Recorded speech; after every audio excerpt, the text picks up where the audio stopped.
Continuamos en Proeconomía y Finanzas. Llegó el momento de saludar a nuestro invitado de la fecha. Vamos a hablar sobre el presupuesto general de la Nación para el ejercicio 2024 con el viceministro de Administración Financiera, Oscar Lovera. Viceministro, ¿cómo le va? Muchas gracias por venir. Muchas gracias por la invitación, Eduardo. Un gusto estar aquí compartiendo contigo y tu audiencia. Viceministro, en líneas generales, el presupuesto es siempre complejo para un gobierno que entra. Se tiene muy poco tiempo para la revisión del presupuesto y la presentación ante el Congreso. En el caso de ustedes, ¿cuáles fueron los principales desafíos que identificaron y cómo presentan finalmente el presupuesto 2024 que ahora pasa a consideración del Parlamento? Sí, es así como estás mencionando. Nosotros asumimos el 16 de agosto y empezamos a mirar ya de forma mucho más detenida el trabajo que se estaba realizando a nivel del presupuesto. Encontramos un presupuesto bastante rígido, con gastos que corresponden a gastos inerciales y otros gastos de carácter obligatorio que tiene el Estado, porque tiene ya gastos indexados en algunos casos, por ejemplo, los salarios de las fuerzas públicas, la pensión para el adulto mayor y también los compromisos que se tienen con la deuda pública. Y eso hace que, mirando un poco el margen de maniobra que se tenía sobre lo que el gobierno pretende realizar para el año que viene, es muy pequeño. Y ahí es donde empezamos a trabajar en la priorización. Trabajar en la priorización buscando un poco orientado a los ejes que el presidente de la República ha definido en el sentido de educación, salud y seguridad. Esos son los aspectos que se ha trabajado en forma fuerte desde que ingresamos para poder, por un lado, identificar recursos y dotar de la programación requerida por cada uno de estos proyectos. A ver, por ejemplo, en educación, en salud pública, más recursos para medicamentos; en educación, más recursos para asegurar los kits escolares y alimentación escolar. Estamos cumpliendo también una deuda histórica con el sector docente en materia de escalafón docente.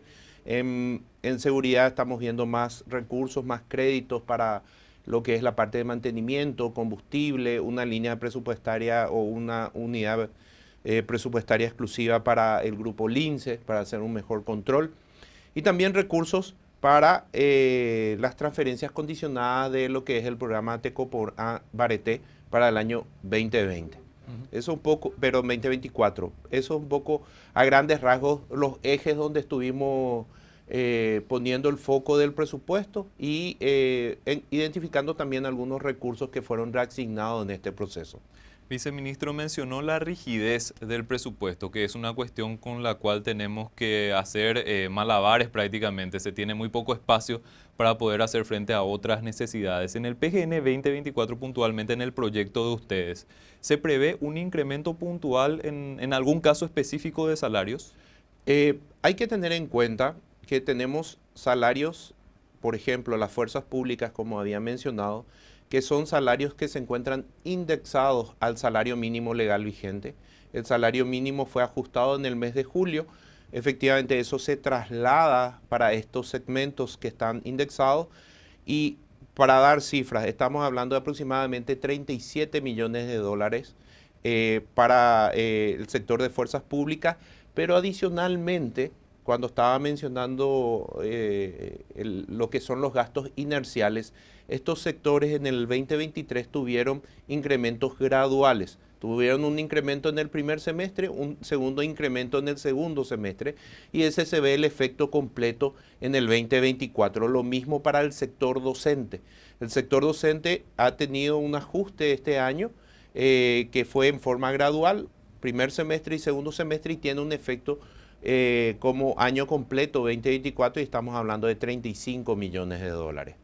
Esos son los gastos en términos de remuneraciones que están previstos y todos aquellos salarios que este 2023 estaban con el salario mínimo legal anterior, que era 2.550.000, ya tienen que ser ajustados para el año 2024. Aparte de eso, no hay ningún incremento de sueldo. No se está haciendo todo el proceso para que el gasto salarial, aparte de esto que estaba mencionando, quede en los mismos niveles del 2023. Incluso en algunos casos estamos haciendo algunos ajustes en materia de, por ejemplo, en el sector de gastos para contrataciones.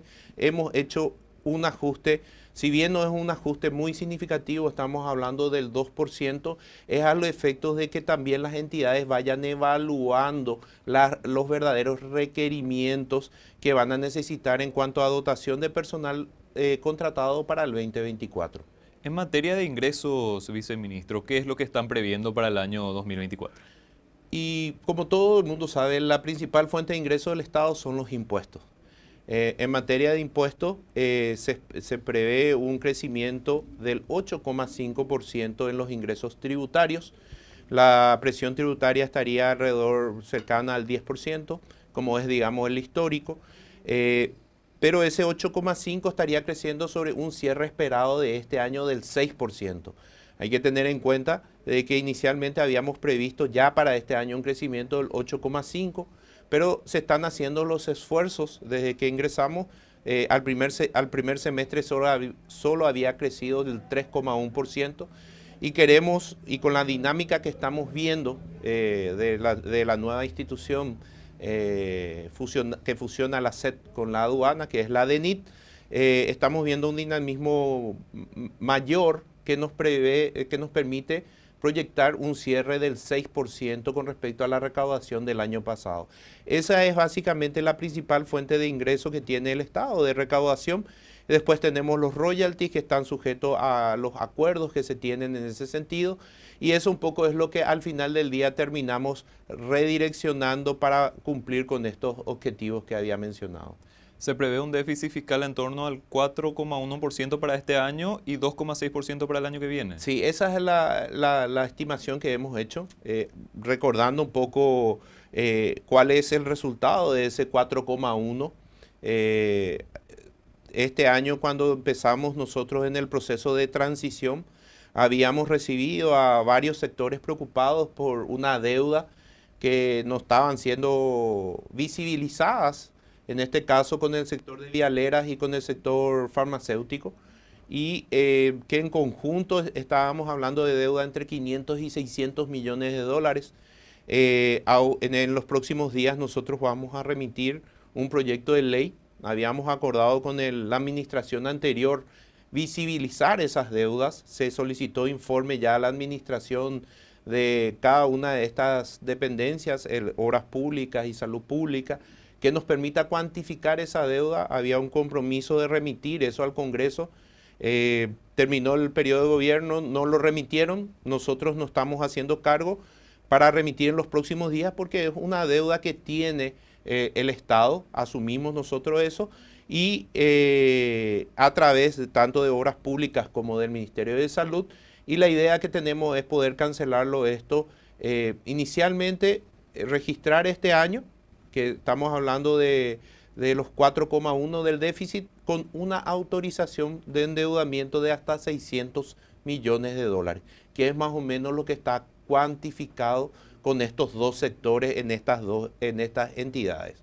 Marca una diferencia importante, viceministro, desde un 4,1 a un 2,6. ¿Esto no podría significar eventualmente un choque negativo? ¿Cómo están previendo esto? Estamos previendo, a ver, esto es efecto de una vez, justamente por lo que te acabo de mencionar, que es una deuda que se viene arrastrando. No es una deuda generada en el 2023, es una deuda, muchos de ellos que vienen ya de algún tiempo atrás.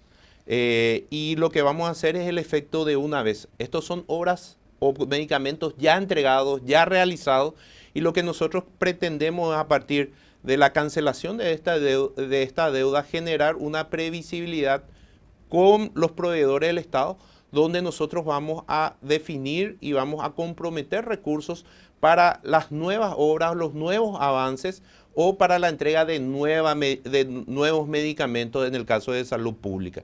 Ese es un poco el compromiso y es lo que estamos trabajando en forma conjunta con cada una de las entidades. Y el compromiso del Ministerio de Economía y del Gobierno es volver a impulsar ese tope de 1,5% establecido en la Ley de Responsabilidad Fiscal. Es así, volver de un 4, o sea, cerrar con un 4,1% del PIB y tener que al año siguiente estar en 1,5 es un esfuerzo muy grande porque hay efectos que se mantienen o que persisten ya desde el resultado de este año y nosotros estamos estimando que podríamos volver al déficit del 1,5 para el año 2026. Viceministro, ¿y cómo queda la inversión pública con todo este panorama? Hay que recordar que eso en cierto modo también marca presión en torno a los gastos del Estado y hay una cuestión de equilibrio ahí entre una inversión pública que ayuda a la economía y bueno, para el año que viene se tiene un panorama económico mucho más alentador, se prevé un crecimiento económico todavía, continuidad para este año 2023 y a lo mejor la inversión pública no estaría cumpliendo un rol contracíclico como lo hizo en ocasiones anteriores. ¿Qué prevén para el año 2024 puntualmente? Bueno, a ver, históricamente la inversión pública, principalmente impulsada por lo que hace el Ministerio de Obras Públicas, está en alrededor de 2,5 o 3% del Producto Interno Bruto. Es una parte, si bien impulsa ciertos sectores, nosotros vamos a seguir apostando, pero identificando las prioridades que se tienen y aquellos que tengan mayor impacto tanto económico como social.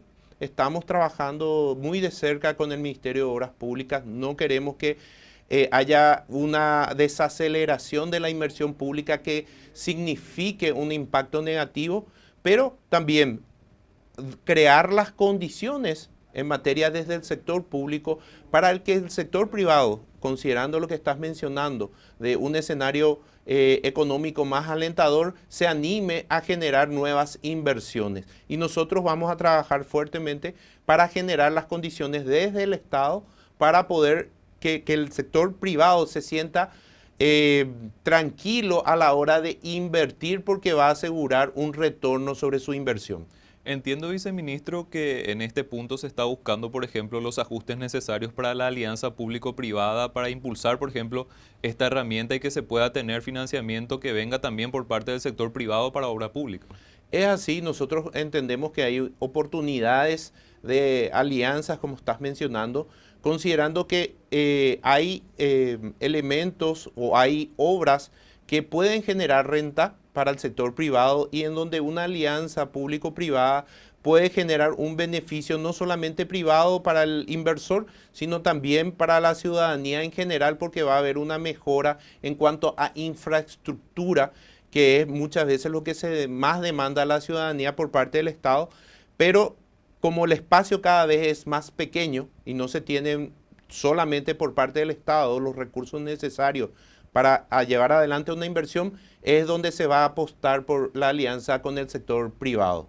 También hay alternativas. La Agencia Financiera de Desarrollo recientemente modificó su carta orgánica, se introdujo la posibilidad de apoyar proyectos de infraestructura. Este tipo de cuestiones también pueden ser importantes para encontrar espacios, viceministro. Es así, la AFD puede hoy, conforme a su nueva carta orgánica, crear fondos de inversión para apoyar inversiones de infraestructura. Hay que tener en cuenta que los fondos que se requieren para algunas inversiones son fondos que superan, digamos, la capacidad de fondeo que puede darle el mercado local. Y es ahí donde se requiere muchas veces poder capturar fondos, si bien a nivel local también es una fuente, también fondos internacionales que permitan calzar operaciones de cierta envergadura y poder cumplir también con la expectativa que se tiene en materia de infraestructura.